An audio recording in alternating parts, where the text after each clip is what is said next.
sëñ Pape naka la nit di liggéeyee ak yow pendant 15 ans 10 ans waxuma la oto mais pën a sax mënu ko am bëri pexe ba fës si bëtu nit ñi wéetal yàlla ba fees si xolu nit ñi moo ko gën que dans la vie vivre c'est lutter c'est faux moi je n'ai jamais été d'accord vivre c'est lutter ki ko wax loolu c'est faux xam naa dafa naan café gu bari rek pourquoi c'est faux c'est faux parce que une lutte peut être simple Pape alors une lutte peut être simple alors que la vie est loin d'être simple waaw sëñ Pape man yàlla dafa dogal bi ma juddoo ba nëga nii je mène une vie de souffrance maa ngi siy sant yàlla bu baax waaw une vie de souffrance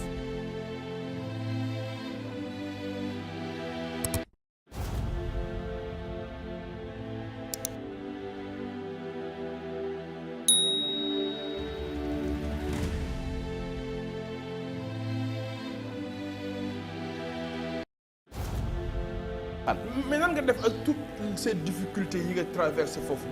mais loolu say incha allah ñoom noo ko doon dundee. gëm ni yàlla mën na lépp ba mu des toroxal jàmmam. donc dans la vie il faut apprendre à souffrir parce que c'est dans la souffrance qu'on se carapace c'est dans la souffrance qu'on se surpasse c'est dans la souffrance qu'on dépasse ses limites. alors que la vie j'ai l'habitude de dire dans la vie que dans la vie vivre c'est lutter c'est faux. moi je n'ai jamais été d'accord. vivre c'est lutter ki ko wax. loolu c'est faux. xam naa dafa naan café gu bari rek. pourquoi c'est faux. c'est faux parce que une lutte peut être simple Pape. alors une lutte peut être simple. alors que la vie est loin d'être simple. vivre c'est combattre. dans un combat tu donnes des coups on te donne des coups et tu en reçois. alors si tu frappes moins vite et moins fort on te met KO. la vie te met KO et quand la vie te met KO il te sera extrêmement difficile de te relever. waaye su boobaa xoolal ñi la sopp yaakaar la nga bañ a tas seen yaakaar xool say noonu yi socc ba seen bañ weex ñi fas yéene nga torox loolu moo lay may courage nga jug man sama force moo doon gëm ni benn jour si sama nekk à l'université de Paris fi ma dëkkoon si benn foyer damay nekk en méditation man j'ai médité parce que di méditer ma ni namm njaboot wéttali ko yàllaa ko gën namm njaboot nekk bitim réew sa njaboot nekk Sénégal j'avais laissé mes épouses et mes enfants au Sénégal ma ni yàlla xamloo ma ni namm njaboot wéttali ko yàlla moo ko gën ñeewantal njaboot dénk leen yàllaa ko gën yàkkamti wóolu yàllaa ko gën loolu méditation moo ma ko may méditation moo ma ko may si laa gis ni ndekete àddina c'est pas une lutte c'est un combat la vie c'est un combat ba nga xam te chaque jour quand tu te lèves et que tu sors victorieux ou vainqueur d'un combat un autre combat beaucoup plus terrible et coriace se présente devant toi fan la nit di noppaloo wax ma ko les grands hommes se sont toujours reposés en changeant d'occupation loolu mooy seen repos maanaam je te donne un exemple yow sëñ Pape nga lire ce livre sonn au lieu nga dem tëdd di nelaw problème yi wër la nga tëdd di nelaw da ngay dem seetaan benn documentaire jox ma ci benn exemple maanaam nga lire ba sonn non l'exemple d'un grand homme Barack Obama j'aime beaucoup Barack Obama j'aime beaucoup Nelson Mandela mais lu la attiré ci Barack Obama mais Barack Obama c'est un être exceptionnel qui est en train d'irradier le peuple américain Obama dafa nekk di c'est un homme ba nga xamante ne si il a été construit par les épreuves par les aléas de la vie les soubresauts de la vie les effets extrêmement terribles de la vie il est parti quasiment de rien ndekete Martin Luther King ba mu naan j'ai fait un rêve un jour viendra I have a dream ndekete Barack Obama la doon joxoñ loxo sëñ Pape àddina ku fi bëgg nooflaay wala bànneex demal nga gasi sa kàmb sa sëgee xam ne yow sa heure day jot na doo fi noppalu doo fi am lu la neex. mais am na lu ma marqué ci moom aussi Barack Obama bi mu wax ni mes discours les plus improvisés sont préparés à plus de 99%. dama doon saan benn documentaire ci Barack Obama ci dundam quoi. mais nga xam ci ngay xam ni yàlla dooleem. parce que ci mariage mixte ci la jógee. à l'époque aux États-Unis d'Amérique. y avait sax yenn dëkk yoo xam ne dañ doon tere loolu mariage mixte moom nanguwuñ ko woon mais xoolal yàlla dogal mu judd ci loolu mais après parcours bi mu am na benn élection bu mu def mu perte ko mu métti woon ci moom lool mais teewul mu continuer foofu mooy sens bi ma waxee mooy li Joe Biden li papaay Joe Biden waxoon Joe Biden rek ni ko Joe échouer c'est inévitable exactement mais abandonner c'est impardonnable xam nga yow sëñ Pape li tax ma fonk la waaw te dinaa ko seedeel waa Thiès yëpp mooy tu es dans l'entrepreneuriat te sëñ Pape yaa ma ko gën xam entrepreneuriat moom koo amul fit doylu woo doonoo jàmbaar ñeme woo épreuve ak difficulté mënoo tàmbalee ci dara wala ci lu ndaw libre ba mën a lutter contre les qu'en dira-t-on boo gëmee soo métier doo ci dugg gis nga sëñ Pape locomotive muy bopp saxaar c'est un wagon on est d'accord mais c'est un wagon mais pas comme les autres c'est-à-dire quand tu es comme tout le monde tu ne peux pas guider les gens il va falloir que tu es quand tu es comme tout le monde maanaam boo melee ni ñëpp mënoo leen a yóbbu fenn wolof léegi ko sëñ Pape lu mu wax ku la sutul du la mën a may ker. kuy def li ñëpp di def yam fi ñëpp yam. yam fi ñëpp yam kuy def li ñëpp di def yam fi ñëpp yam. waaw ku la sutul aussi du la may ker. est-ce que xam nga ni bu ñëpp sonnee. waaw baisser les bras yow mi sonn ni ñoom mais nga surpassé wu def un effort exceptionnel excédentaire yow yàlla daf lay yéegi ci kaw gaay yi. foofu la àddina toll. koo koy leader bi. est-ce que xam nga ni le plus grand chantier actuellement dans le monde c'est soi-même. Soi-même. Soi-même. Maanaam investir sur soi-même. Investir sur soi-même être vigilant par rapport à soi-même avoir une culture du leadership et de l'entrepreneuriat. Gis nga sëñ Papa nit ki gën a màgg tey ci àddina. waaw ki nga xam ni bu génnee ndiiraan. waaw mbumbaay topp ko. mas naa wéet ci dundam ba mel ni néew ci biir bàmmeelam. Cheikh Abdoulaye waxaatal loolu. nga ni ki gën a influence ci àddina bi. ci àddina bi waaw. ponkal mi nga xam ni bu génnee nit ñi topp ko ndiiraan topp ko mbumbaay topp ko. billahi mas naa wéet ci dundam mas naa wéet dans sa traversée du désert ba mel ni néew ci biir bàmmeelam. c'est excellent. mais waaw si solitude boobu. waaw ak traversée du désert boobu. ci lay apprendre maintenant des dispositions exceptionnelles qui vont le singulariser xam nga Sénégal lu ñu yàq. mooy dañuy jaawale waaja ak ka waaj bay bëgg a dem. dañuy jaawale. waaja ak ka waaj bay bëgg a dem. xam nga dans la vie. waaw les grands hommes se soucient d'éthique les petits se soucient d'étiquette. c'est quoi la différence. léegi éthique ak étiquette du benn yow tey jii li nga ma gëne booy sangu doo ko summi. très clair. jikko la ñuy gëne nit. c'est-à-dire on ne peut pas être leader on ne peut pas être guide de sa génération si on n'est pas dans une dynamique d'empathie et de philanthropie. borom xol bu lëndëm soxor ñu kukk yàlla du ko jiital ci kanamu askanam. empathie mooy lan. empathie mooy bëgg doomu aadama mooy philanthropie mooy bëgg nit ba doo ko gëmee jël sa énergie yépp concentré ko si lu ko jëmee kanam ak lu ko sauvé loolu mooy philanthropie loolu mooy empathie et c'est dans ce sillage-là que se trouve le leadership et le développement personnel. lii ma gis nga Obama pour jeexal ci Obama. waaw gis nga àddina bala ngay sàmm. waaw da ngay sàmm ba pare. bala ngay sàmm. da ngay sàmm. da ngay sàmm ba pare maanaam tu ne peux pas être leader en étant le dernier de ta classe. Tu ne peux pas être leader en n'ayant pas une hygiène de vie. Tu ne peux pas être leader en ayant peur. La peur, elle déstabilise. Le stress, il paralyse. La peur déstabilise, le stress paralyse. En développement personnel, dans le vocabulaire du leadership et du développement personnel, vous ne trouvez pas ces deux mots-là. Peur. La peur et le stress. Mais comment faire pour vaincre le stress aussi? Ni nga koy vaincre rek. C'est ça le problème. waaw ñett ngi nii. Toute personne qui ne les a pas, elle doit se décarcasser, vraiment tout, remuer ciel et terre, même s'il le faut, pour les avoir. Et une fois qu'il les a eus, il va falloir qu'il les sauvegarde jusqu'au fin fond de sa conscience. Li ma bëgg a fa mooy l'indépendance, la liberté et la discrétion. loolu koy may. Indépendance li la koy mooy góorgóorlu ba bañ a wékku ci sa ndey ak sa baay di dund mooy nga daan sa doole. Cheikh Ibrahima Fall nee na lépp lu ñàkk di may rus naa ko ñaan suñu borom. jërëjëfati loolu mooy indépendance. C'est le fait de vivre à la sueur de son front. Un leader partage avec les autres ce qu'il aimerait avoir pour soi-même et laisse avec les autres ce qu'ils ont. C'est ça qui va te singulariser et c'est ça qui va t'exceptionnaliser. Vivre à la sueur de son front comme ni nga ko résumé. ba bokk ak ñoom li nga yor li ñu yor nga bàyyi ko ak moom. Deuxième bi.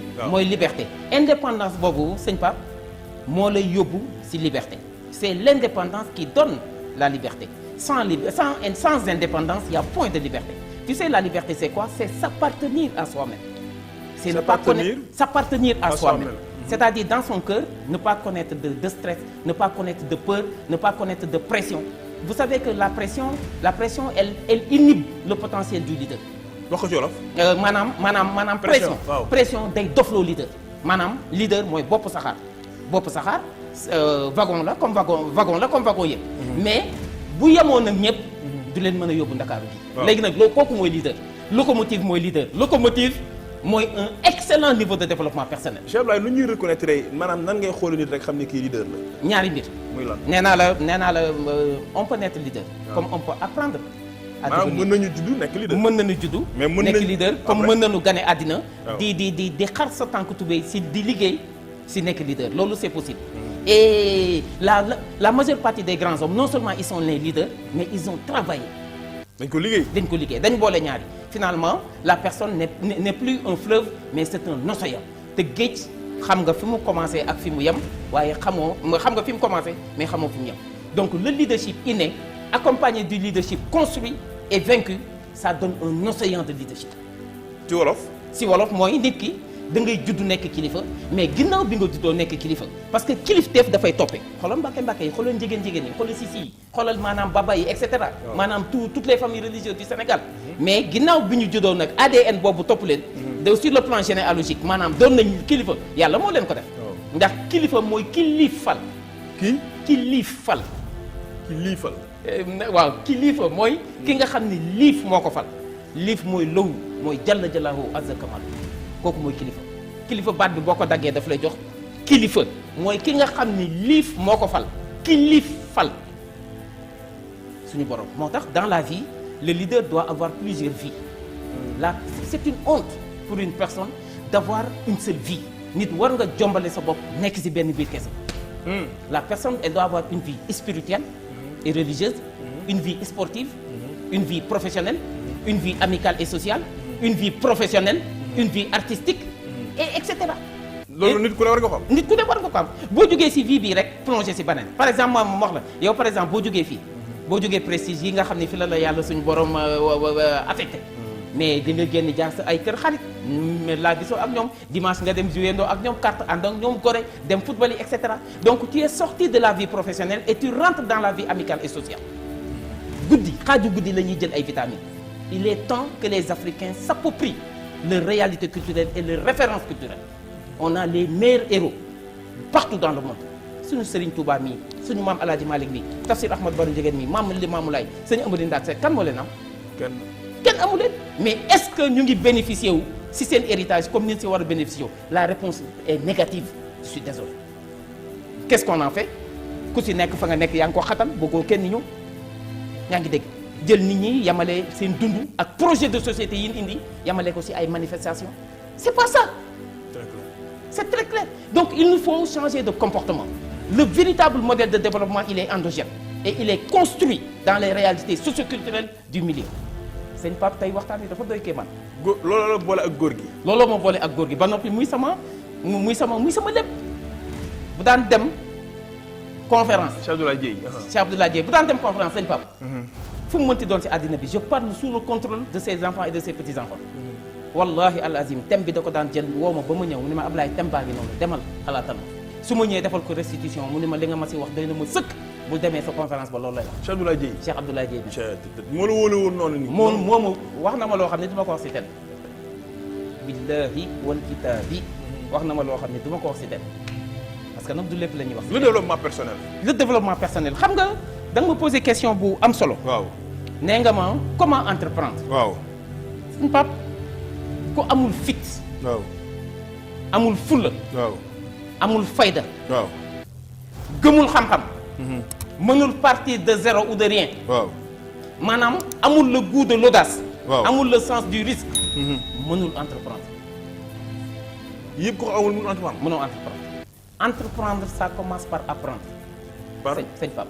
par apprendre. Entreprendre commence par apprendre. déggoo ma de. Entreprendre commence par apprendre.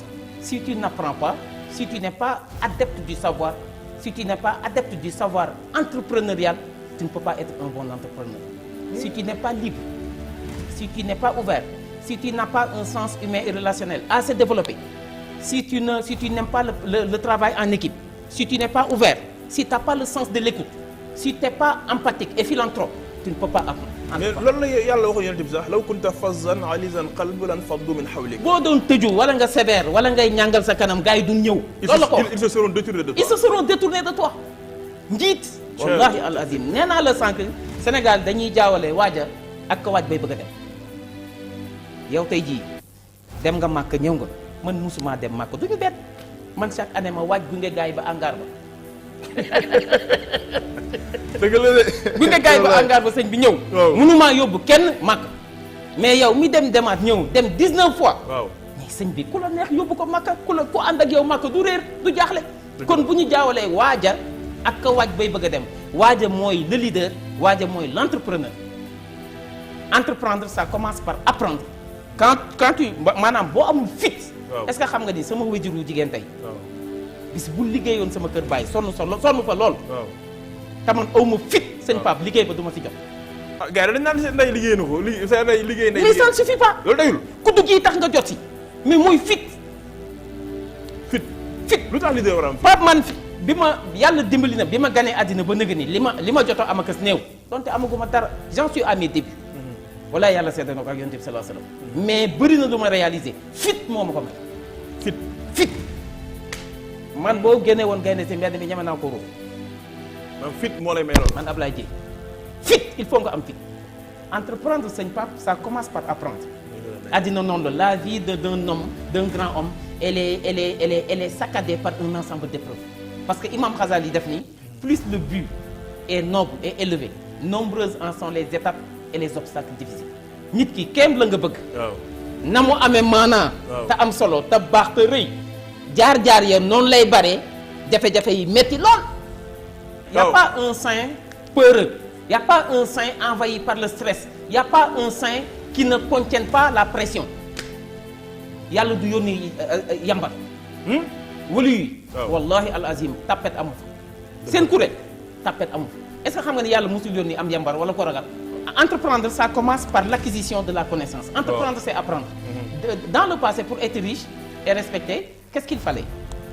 Il fallait beaucoup de terre, beaucoup d'enfants, beaucoup d'épouses, beaucoup de greniers remplis, etc. C'est ça qui symbolisait le positionnement social de la personne dans la société à laquelle il appartenait, elle appartenait.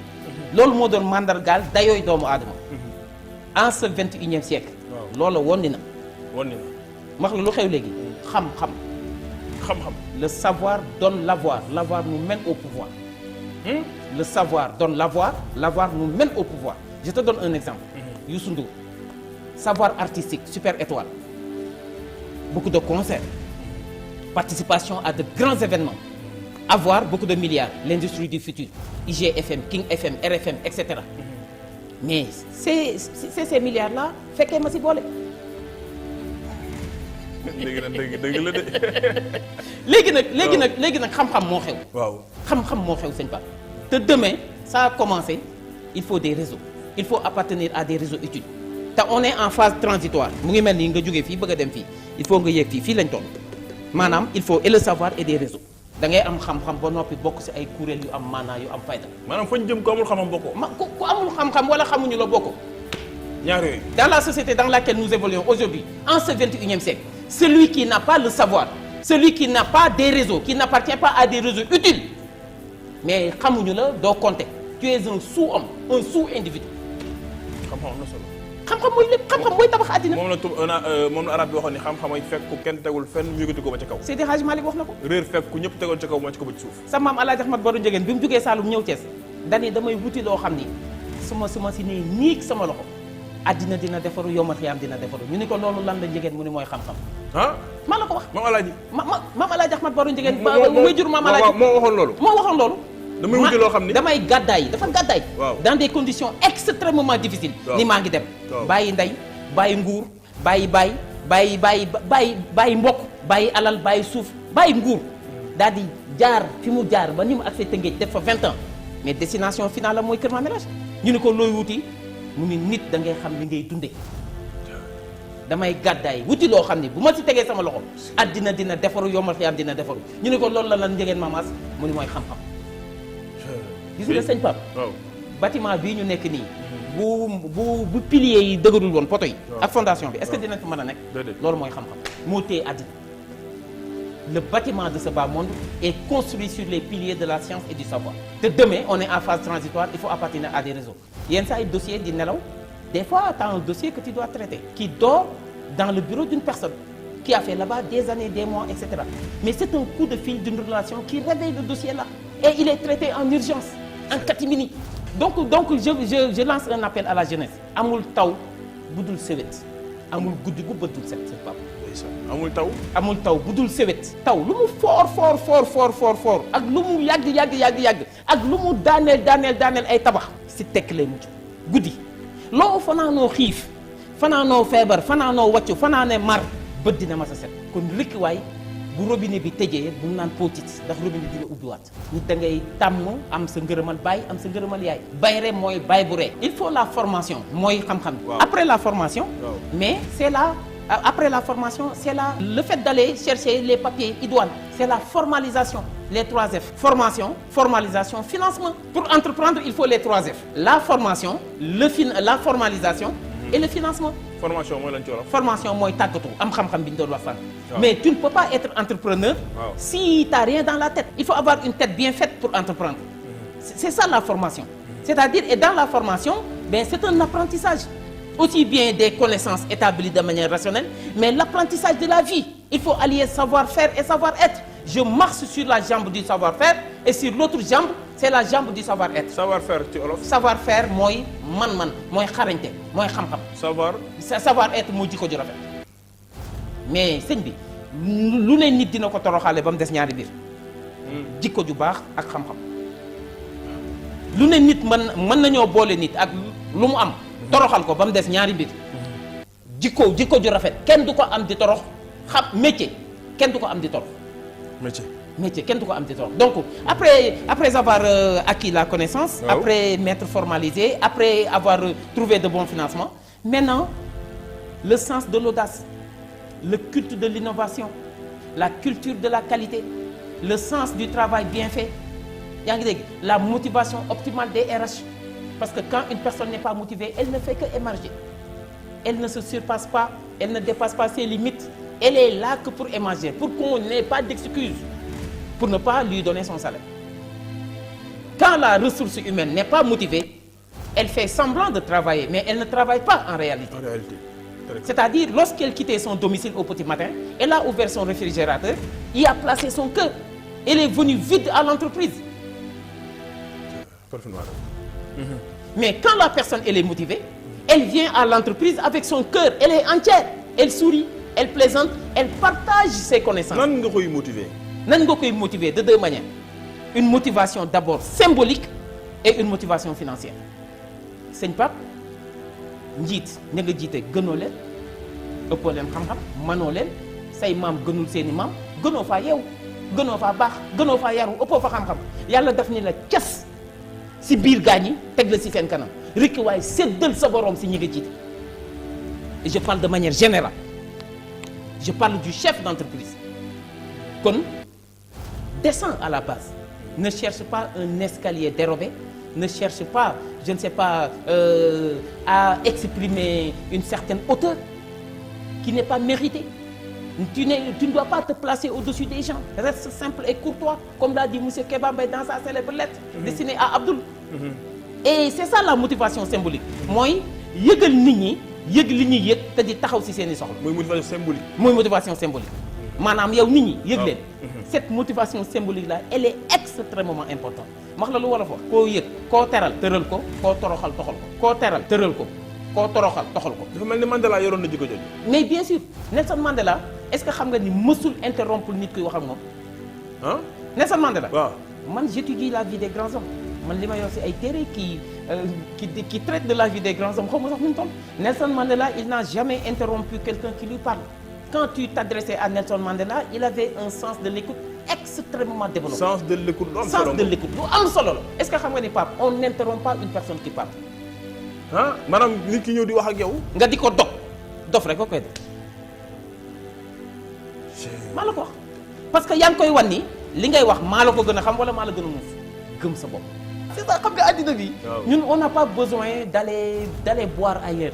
on a tout on a une eau douce de source qui peut vraiment nous servir de boisson. Très clair. Malheureusement léegi koo gis ci ji tubaab yi tali yi xatul kër yi xatul xol yee xat. yaa ngi woon ci motivation bi de. maa ngi si deuxième forme de motivation. Waaw. La motivation financière. Sëñ Pape naka la nit di liggéeyee ak yow pendant 15 ans 10 ans waxuma la oto mais pneu sax mënu ko am. waaw léegi moom. liggéeyal la ba sonn. liggéey la ba sonn. Ku ko gis yërëm ko ba tas ku ko gis yërëm ko. waaw. yanu ay barre de fer wala mu toog sëñ bi ba am ay hémorroïde waxuma la oto mais pneu oto mënu ko am. Tu penses que ça c'est normal? Motivation financière, ça passe par l'établissement d'un certain nombre de primes, un salaire correct et décent, régulier et ponctuel. Ça fait quoi? Fait partir les virements le 22, le 25, pour que le 30 pile ou le 31 pile, que l'employé dispose de son salaire. Et qu'il a un esprit désembouteillé, allégé.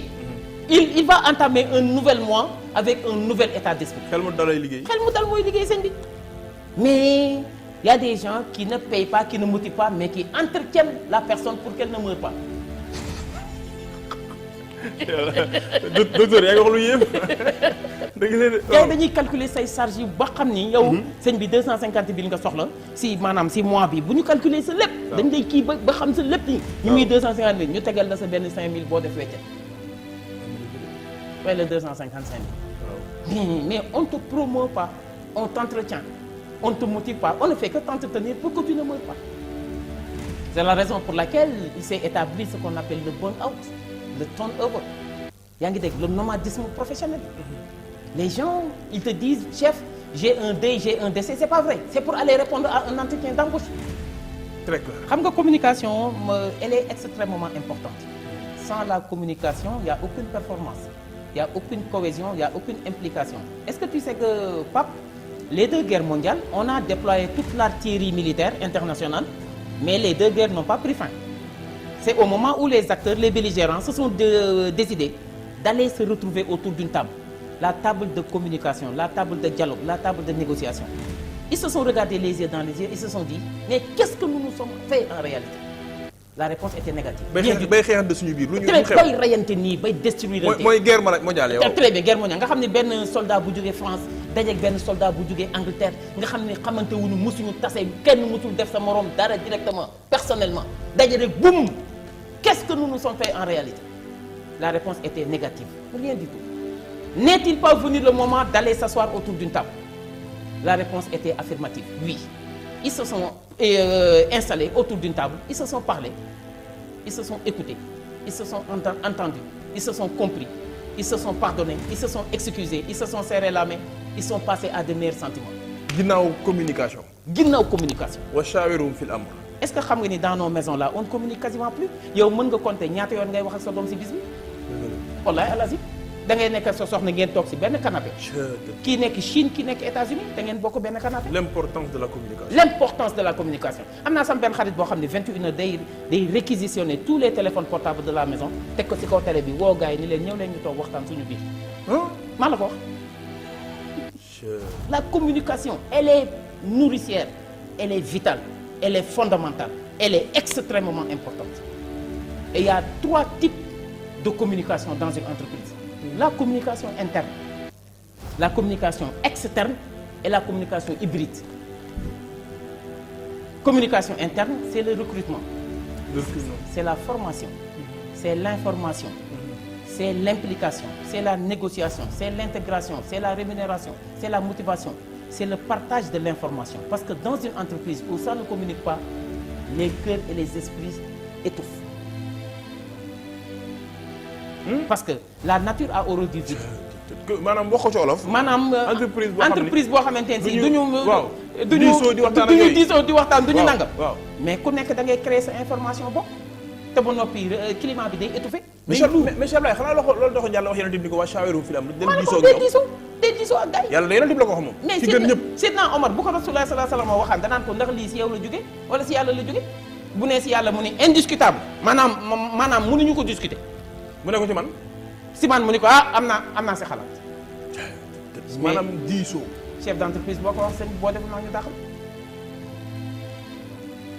mais woyof jaam bu nekk yàlla bind na takk na buum ci sa baat doo ko gis jaam bu nekk yàlla takk na buum ci sa ndigg sëñ Pape boo woyofee wàcc ànd ak doomu aadama yi yàlla jël buum gi sa baat yëkkati. boo yëkkati sa bopp di kawelu di yoxamte ko kenn mënu see dëkk. mën naa jug fii léegi taxaw yoxamte ko mais may naa la 3 minutes pas mu wàcc. nit ki buy yëkkati boppam nag yàlla jàpp guum gi ci ndiggam xëcc ci suuf. bëri pexe. waaw. ba fës ci bëtu nit ñi wéetal yàlla ba fees ci xolu nit ñi moo ko gën. yaa ngi woon ci communication interne. maa ngi woon ci communication interne. gis nga communication interne. waaw ça apaise le climat social de l'entreprise. waxtaan ak say employés. diisoo ak ñoom loo am solo. mais c'est pas une option c'est pas une alternative c'est une urgence c'est un devoir. urgence ba ci wuy jur sax di waxtaan ak say doom lool. mais fondamentalement dootuñu waxtaan ak xale yi am na leneen lu jël place waajur yi muy novelas yaa ngi dégg novelas ak film indo yi sa doom il est plus à l'aise devant la télé que d'être à tes côtés c'est pas normal. est-ce que xam nga ni maanaam sa doom ju la romb nii nga ni waa Abdou mi ak caayaam ji nga xam ni Cees yëpp xaj nañ si kër gi ànd ree ba daanu si canapé yi gis nga reetaan boobu mais c'est de l'or c'est du diamant dafa am ay hormones spéciales yuy jóge si esprit bi di wàcc si cerveau bi di ko raxas di ko rendre intelligent mais kaf boobu bu amul ak tooñante boobu si kër yi mais xol yu naqadi xol yu lëndëm xoolal stress man nee naa leen stress feebaru tubaab la man du may stressé man stress man du may stressé man. waaw non docteur na dafa réussir lool. mais méditation. méditation. bonne heure nga koy def. il faut apprendre la nuit il faut apprendre le temps de s'écouter. nan la ñuy defee méditation. nan la ñuy defee méditation da ngay fay sa téléphone portable yor njàpp toog si ruq ni bu ma fa kenn fekk bu dee guddi kenn du la fa sañ a fekk. li tax maanaam naafila guddi yenn naafila yi ñu ne 4 rakk continue non bu dee guddi ñaar parce que xam nañu kenn du la déranger mais bu dee bëccëg nag dañ naan la 4 continue parce que mën nga salaamaaleykum ñaar am gan gu lay xaar wala nii mais 4 continue moom kenn du la dox nga toog posé wu sa bopp ñetti question yi may kan du Modou Ndiaye de may kan du Pape Thioune réponse bi du Pape Thioune de réponse bi du Abdoulaye Idrissa Dièye may kan mooy man lan laa wut si fii si àddina li ma fiy wut si lan moo ma koy may di ma ko yombal lan moo ma koy xañ. ñetti questions yi loolu la. ñetti questions yi loolu la may kan. waaw. lan laay wut si fii si àddina mooy lan laay wut si man fii si àddina hasard amul le hasard c'est l'ignorance de la cause le hasard n'est que l'ignorance de la cause quand on ne connaît pas la cause on incrimine le hasard may kan lan laa fi wut si. question benn mi noonu beneen bi li ma fiy wut si lan moo ma koy yombal lan moo ma koy may. ñoo laaj sa bopp loolu nga laaj sa bopp loolu. lan moo ma koy may lan moo ma koy may lii ma bëgg. je veux être le président de la République du Sénégal par exemple wala je veux être un directeur de société par exemple. mais loolu wan yoon laay jaar ba àgg sax lan moo ma koy may mais faaw ma jàng faaw ma yaru faaw ma sàmm faaw ma bëgg xam-xam faaw may déglu RFI faaw may lire la lecture. Ben, ça développe la maîtrise de l'orthographe. Quand je lis, je photographie les mots. Au besoin de les réécrire, ils sauteront tout seuls. nee naa la chantier bi gën a mag jamono ji ñu toll nii. mooy sa bopp. léegi mooy lan après lan laa fiy wut si nan laay def ba am ko. nan laay def ba am ko waaye. yaa ngi ci méditation bi fu mu toll noonu. maa ngi si méditation. waaw waaye lii ma bëgg. waaw mais lu ma koy xañ. lan moo ma koy xañ. lan laay def ba ñàkk ko. lan mooy li nga xam ni bu ma ko defee wan yoon wi nga xam ni su ma fa jaaree mais li may wut du ma ko am sa xel daf la koy jox parce que quand tu médites tu te dégonfles lorsque tu médites dafa mel ni bal boo peeral xam nga ngelaw la dem. waaye beneen ngelaw lu bees moo ñëwaat gis nga boo méditer ba pare. waaw beneen nit ngay nekk. lan moo ma koy xañ. lan moo ma koy xañ. après loolu nga identifier ko. waaw di ko moytu nag. di ko moytu. foo toll di ko moytu am ñaar yooyu ci sa kanam. may kan lu ma fi wut si lan moo ma koy may lan moo ma koy xañ. te loolu boo ko defee. volant baa ngi noonu docteur di nga am réponse. mais volant baa ngi noonu toog nga ci chaise bi mais volant baa ngi noonu 9h15 may kan lu ma fi wut si li ma fi wut si ak li ma bëgg lu ma koy may 9h mais li ma bëgg ak fa ma bëgg a àgg lan moo ma koy xañ écart ma téye bu baax di daw. mooy tax a àgg fa nga jëm. mooy tax a àgg fa nga jëm te surtout Pastef